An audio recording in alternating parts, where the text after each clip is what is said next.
Okay, Professor, you talked about the interplay and the history of the interplay a bit. One of the things that also cuts across to me is this fundamental question: colonization, meaning that there was a Nigeria or a people before the colonization. Now, the colonization has taken place.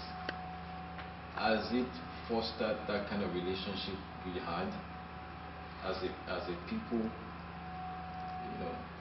The Nigerian concept that we have today, does it have its origin with the Nigerian people, or Right, that's why you see, to take that question on a higher level, the real problem we have is not corruption. Our real problem is identity. Because of people without identity will struggle and scramble for crumbs. Nobody owns Nigeria, so everybody wants to cut his own cake. Like Mama G has this song, share the national mama, enjoy the national cake. So everybody wants to go and cut his own cake. That is why corruption is rife. Nigeria is just there like a cow to be milked by anybody. So by the time Igbos get there, they want to have it alone. Yorubas get there, they want to have it alone. Hausas get there, they want to have it alone.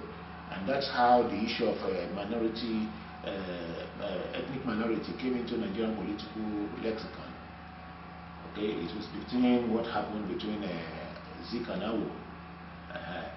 Because Zik in itself, looking for one Nigeria, one nation, one destiny, bringing the American confusion down to Nigeria, contested election in the West. If he was operating within as an African, he would know that it is not possible for even a Yoruba man from Ijesha to go to Ondo and be king. It's not possible. These are part of the confusion we have. The colonization has brought into Nigeria, trying to say we have to redefine Nigeria. The Nigerian people are autochthonous, indigenous, native. We are not like Americans, whereby the natives have been suppressed and pushed to one side, and the invaders, the Europeans, introduce a system that suits them. We should be comparing ourselves with Britain, Switzerland, where the societies there are indigenous. And so if you go there, you find out what you have is either a true federation or a confederation. And it is based on ethnicity. So if they like, let them call it tribe here. Because they like everything African, they want to denigrate. And there's no problem. Let's start from tribe. All right? But the truth of the matter is that if the colonization, if you go back to history, how it started, Otto von Bismarck, the Chancellor of Germany, Otto von Bismarck, who was known as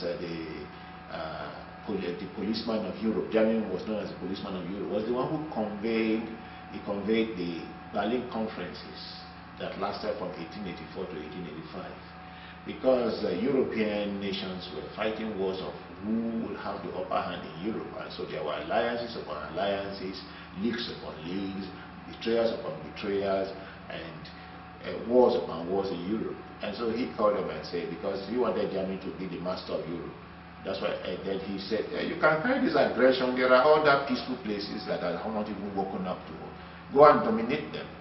So you find that first to come into Africa and begin on a adventure, exploration of Africa, Portugal, then others followed, like the Danes, the Danish people, the British people, the French. Germany was the last to come into that matter of scramble for a partition of Africa. Now, when those conferences held, not one African was called into that conference. Our destiny was decided by foreigners without us knowing. The king of Abyssinia, then, I think Haile Selassie also knew of it and challenged it. I don't know if it is Haile Selassie, I'm not sure, but Abyssinia knew of it and challenged it. And that's, I think his speech is what Bob Marley turned into a song until the we put away racism and all of that. And so, colonization is not land occupation. Colonization means destruction of the people's culture. And when you destroy the people's culture, it means you have destroyed their mindset. It means, and what does it mean to destroy the people's mindset? By then making them hate what is theirs and love what is foreign. And so that's what colonization is. Destroy what is mine and replace it with what is foreign, so that the law of development, dialectics, could be turned upside down, because the law of development has begin from self. Then I look outward. I get what, and self is identity. I look outward. When I look outward, I have already defined the limit of my development. Those things I have and those things I lack. I now look outside to go get those things I lack, readapt them, and then I grow. That's why the Igbo man will say, I will be able to live there. The snake that will grow big will swallow another. And the Yoruba will say, so if you will grow, you need to swallow another, to eat another. Eating another does not mean any conquest, but you look at what is good in other people and adapt it to yourself. The more you adapt other people's culture to yourself, the more you grow. So in other words, you're saying that colonization has truncated the Nigerian identity. Yeah, it did. The divide that we have, the identity. In fact, there was no Nigeria. Colonization distorted, dislocated the African trajectory and made us to lose identity. Upon independence, all African nations were supposed to reclaim that identity, but they didn't. All the nationalists, Zik, Awolowo, Nkrumah, Jomo Kenyatta, Kenneth Kaunda, Seda Senghor, maybe by the time, it's something I can talk on and on. I have a paper titled Ontological Deconstruction of the Theory of Decolonization in Post-Colonial African Philosophy. And there I showed that these, I'm sorry to use this word, all these people will hold in high esteem the great Sikhs of Africa, and Nkrumah, and Awolowo, and so on and so forth. We hold them in high esteem. But the truth of the matter is that for me, when I look at it today, they were just prodigal children. The analysis is this. Why do I say they were prodigal children? Somebody came to my father's house, knocked out my father, took what belongs to my father, and began to control my father's house. Eventually, I grew up to overthrow that person, which my father is still alive.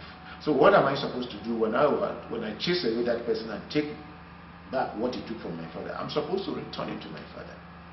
But the nationalists didn't. They didn't return leadership and governance back to the traditional leaders who are the custodians of culture. So leadership got transformed. State got transformed from the traditional African purview to alien, colonial, externalist purview. That is where the problem of identity started. And that is what we have continued with. That is why a party system in Nigeria is aloof to the people. That is why once you appoint somebody as a minister, as a president, is aloof to the people, because it is not grounded in our culture. Governorship, leadership is not grounded in our culture. It's not rooted in our culture.